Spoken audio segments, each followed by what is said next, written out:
Revenue అధికారులు ధర్నాకు దిగారు. ప్రభుత్వం ఏర్పడి 15 నెలలు గడిచినా గ్రామ రెవెన్యూ అధికారులు సమస్యలు పరిష్కరించడం లేదని మండిపడ్డారు. ప్రస్తుతం తమకు కేవలం 11,000 మాత్రమే వేతనం అందుతుందని, నిత్యావసర సరుకుల ధరలు పెరిగినా గత 6 ఏళ్లుగా జీతాలు పెంచలేదని ఆవేదన వ్యక్తం చేశారు. దీంతో తీవ్ర ఆర్థిక ఇబ్బందులు ఎదుర్కొంటున్నామని వాపోయారు. ప్రభుత్వం వెంటనే తమ సమస్యలు తీర్చాలని డిమాండ్ చేశారు. అనంతరం డీఆర్ఓకి వినతిపత్రం అందజేశారు. సమాన పనికి సమాన వేతనం షిఫ్ట్ ఒకే సబ్ స్టేషన్లో ఒకళ్ళకి 21,000 ఇస్తుంటే ఒకళ్ళకి 15,000 ఇస్తున్నారు.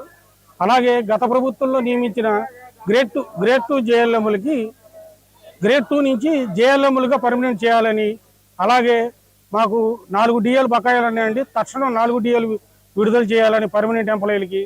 అలాగే ఇప్పుడు మా కార్మికులకి కరెంట్ యాక్సిడెంట్లు ఎక్కువ జరుగుతాయండి.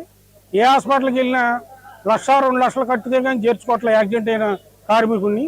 అది చాలా శోచనీయం. గ్రేడ్ 2 జేఎల్ఎంలుగా మనం జాయిన్ చేసుకున్న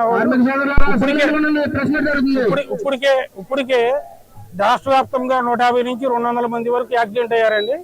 వాళ్ళకి ఎటువంటి కానీ కల్పించాలా. గవర్నమెంట్ కూడా ఒక ఉద్యోగస్తుడు చనిపోయినప్పుడు వాళ్ళ కుటుంబానికి జేఎల్ఎంగా పర్మనెంట్ ఉద్యోగం ఇవ్వాలి, కానీ కాంట్రాక్ట్గా మళ్ళీ గ్రేడ్ 2లో ఇస్తున్నారు. అది వాళ్ళ కుటుంబానికి చేసే పెద్ద అన్యాయం అండి. సమాన పనికి సమాన వేతనం షిఫ్ట్ ఒకే సబ్ స్టేషన్లో ఒకళ్ళకి 21,000 ఇస్తుంటే ఒకళ్ళకి